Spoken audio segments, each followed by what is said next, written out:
Dear learners, welcome to today's session on policies intervention in malnutrition.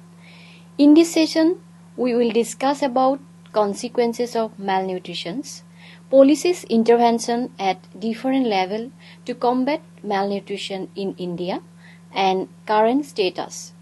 As we know that malnutrition remains a critical public health concern in India. It affects various segments of the population, particularly children and women. So let us have a discussion on consequences of malnutrition.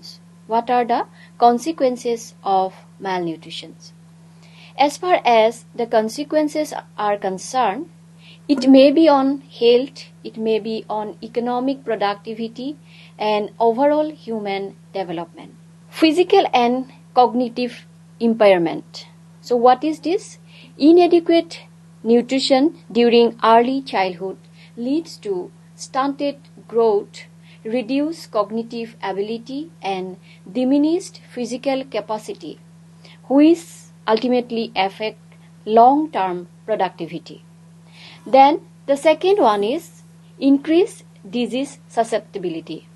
Due to the malnutrition, weakened immune function due to malnutrition increases vulnerability of infections as well as higher mortality rates, particularly in children.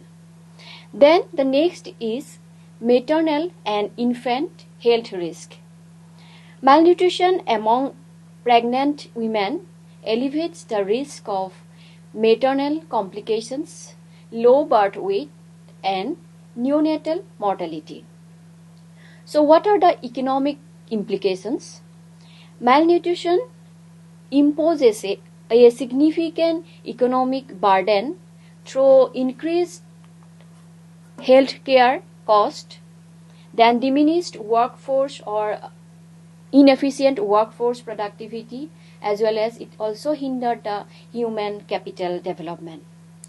So now let us look into the policy level nutritional intervention to fight against malnutrition in India.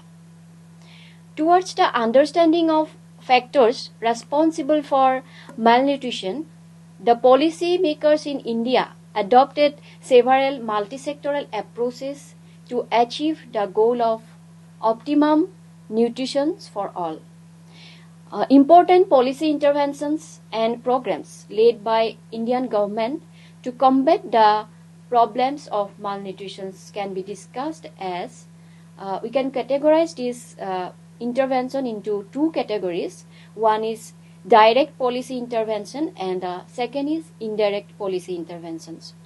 So what are the direct policy intervention?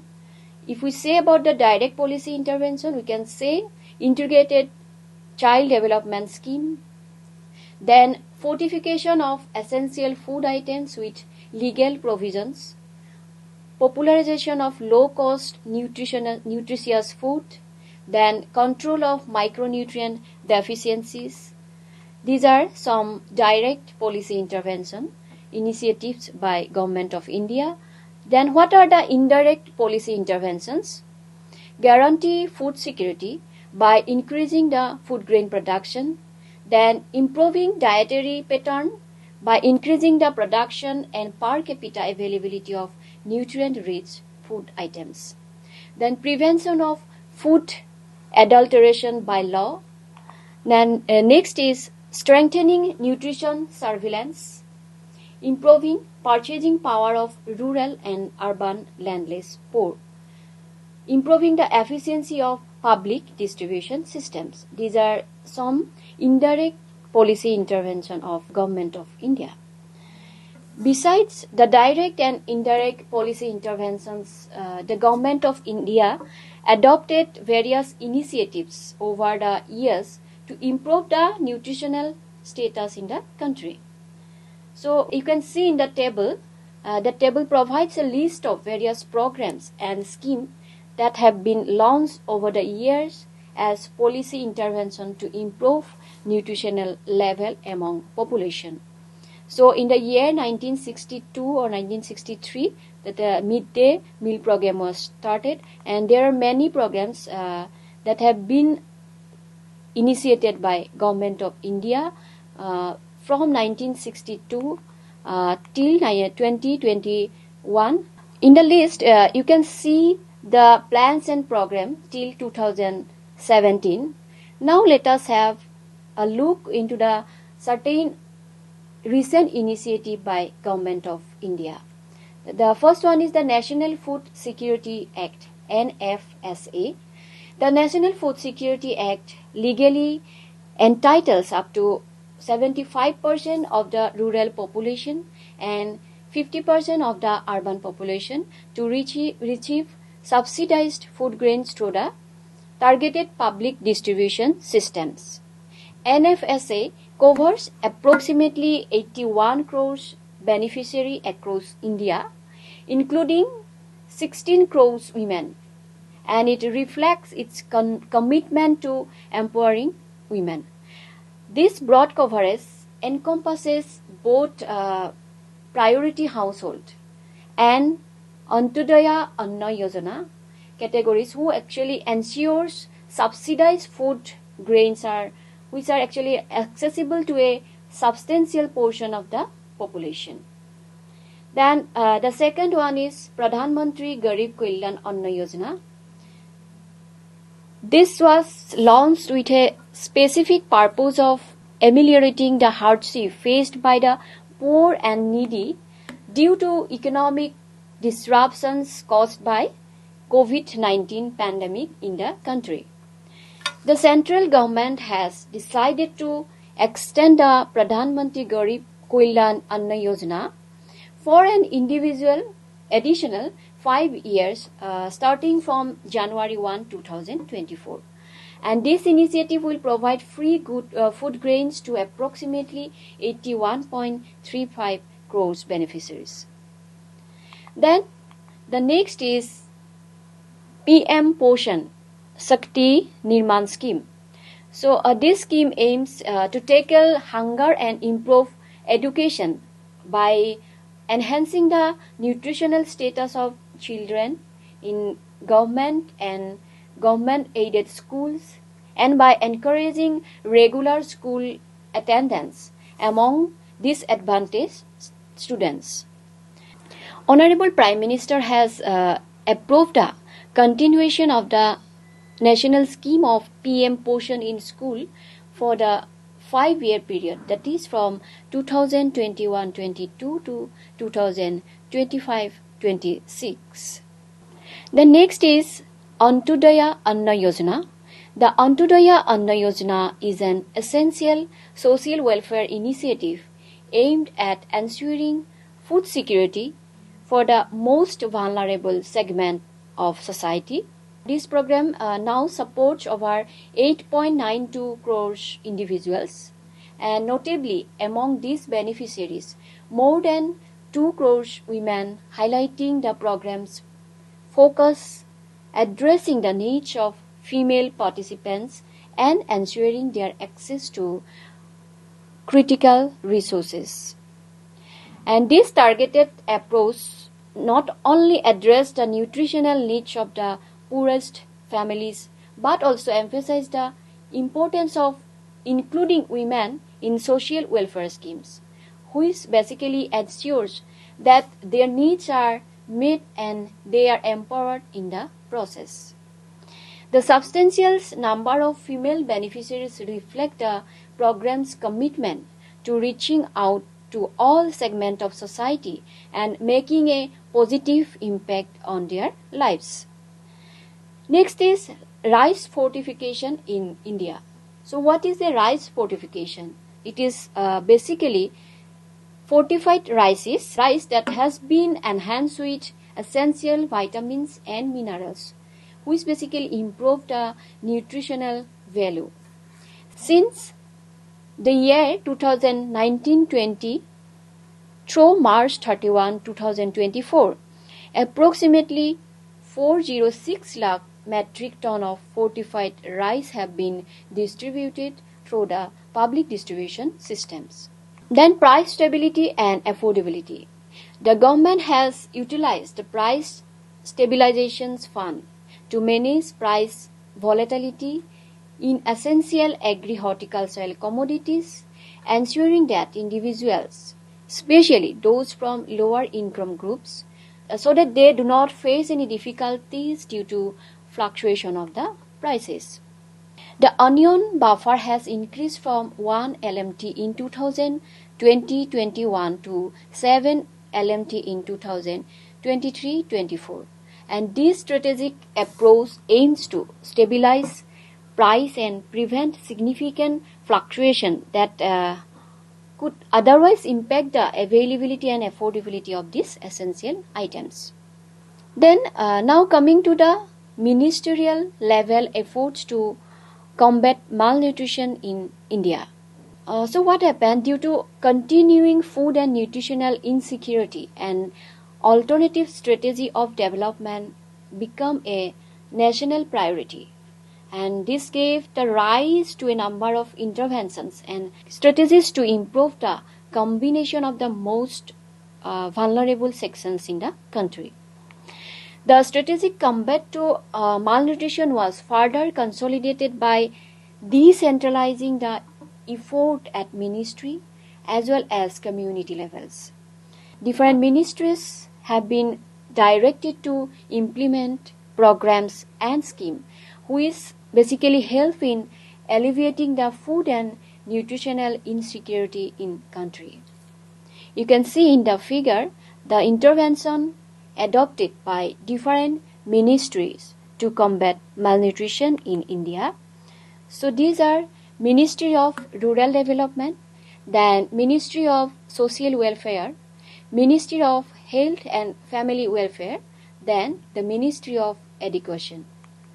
Now let us have a discussion on some strategic community level nutrition related intervention which is basically rolled out by the government of India. Community-based nutritional program could be more effective in combating the malnutrition problem. Why? Because these programs are often based on strategic nutrition-related interventions. And some are like promotion of infant and youth child feeding practice. This program promotes the exclusive breastfeeding of children for first 6 months, and thereafter complementary feeding commences at 6 months. Mother's Absolute Affections MAA program was launched in the year 2016 to promote breastfeeding and infant feeding practices. Then the next one is establishment of nutritional rehabilitation centers. The nutritional rehabilitation centers are established to provide a medical and nutritional care to severe acute malnourished children which are under 5 years of age. In addition to this, these centers also impart skill to mothers on child care as well as feeding practices which actually ensures adequate child care at home. Then Anemia Mukt Bharat. And this campaign has been launched to intensify Iron Plus initiative, aim to strengthen the existing programs and fostering the newer strategies to tackle anemia. They paved the path to the target under the Poshan Abhiyan program through focused on 6 target beneficiaries groups with 6 intervention and 6 institutional mechanisms. So dear learner, it is apparent from the above discussion that food and nutritional security in India has been a prime priority of the government since 1960s itself. Different schemes and programs have been launched to curb the menace of poverty and provide food and nutrition security in the country. The decades aim to address all forms of malnutrition and ensure all people have access to healthier and sustainable diets. The results of this evident from the declining pattern of poverty status in India over the years. And with the interventions, malnutrition rates have been declining in India, but the absolute number of stunted, wasted and anemic children are still a concern.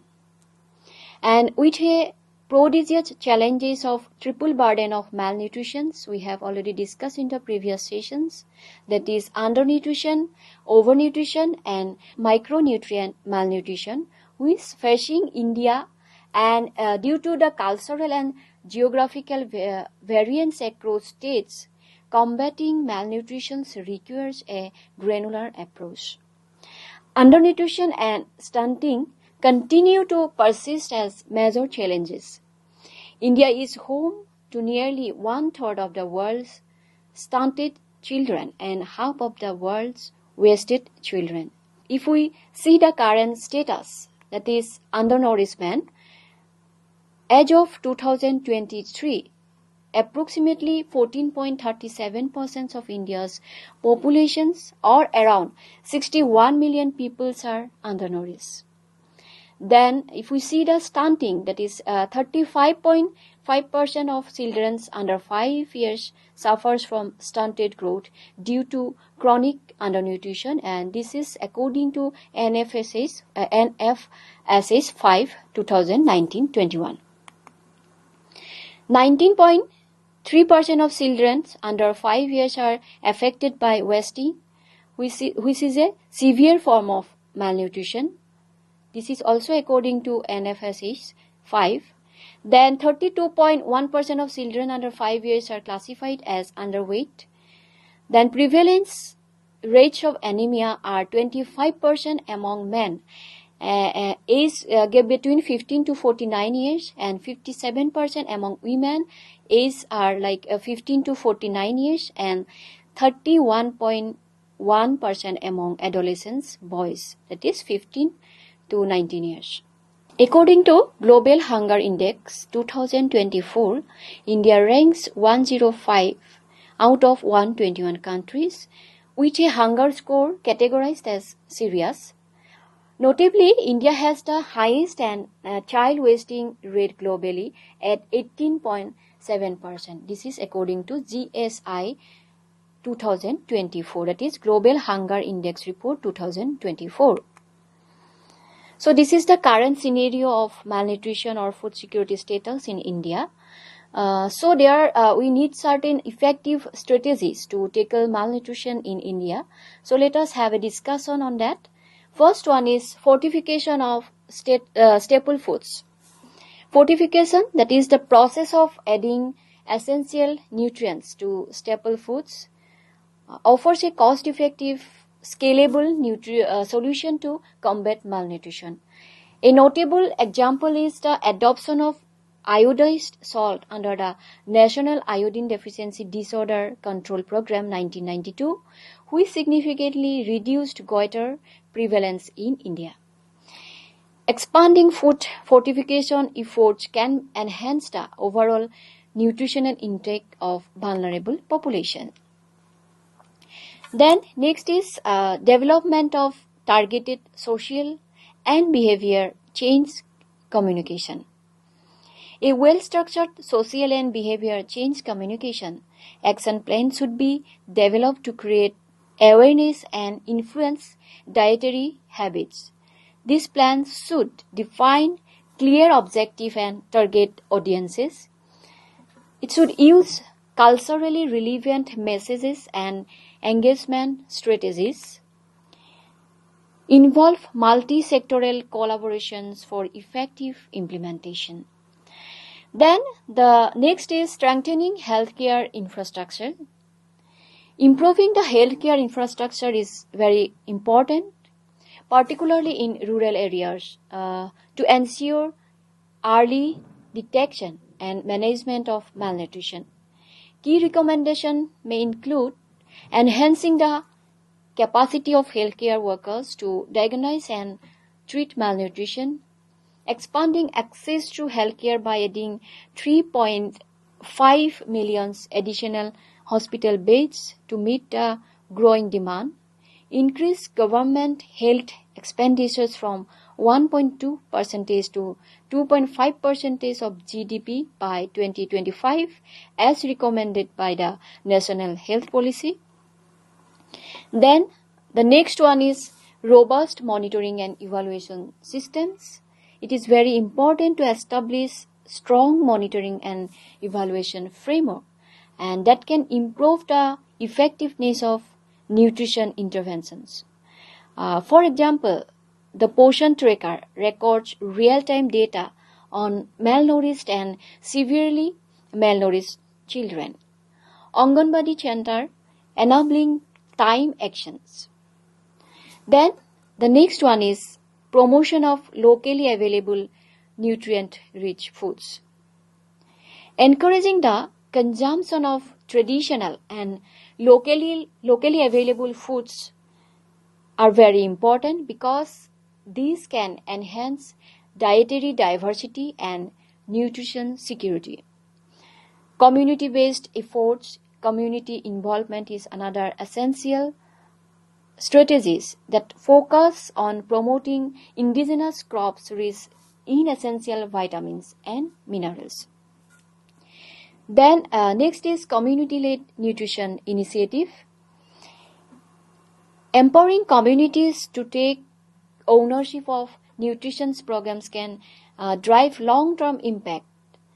Key strategy may include establishing community-led nutrition initiative to promote self-sufficient food production, encouraging women's participation in nutrition programs so that it can enhance maternal and child health. Then, effective communication and outreach. What is this? A well-executed communication strategy. It is very vital for successful nutrition interventions. Some of the approaches are like utilizing community radio, videos, and grassroots outreach to build trust among beneficiaries, disseminating nutrition-related messages in vernacular languages to ensure better comprehensions and engagement. So, dear learner, to achieve UN Sustainable Development Goal number 2, that is zero hunger by 2030, India must prioritize investment in nutrition, healthcare, and community-driven initiative. It is seen that in the previous discussion also we have discussed about the food grain production in India has been increased. So by adopting a holistic and collaborative approach, the country can significantly reduce malnutrition, enhance human capital, and secure a healthier, more prosperous future. So with this, I conclude today's session. Thank you.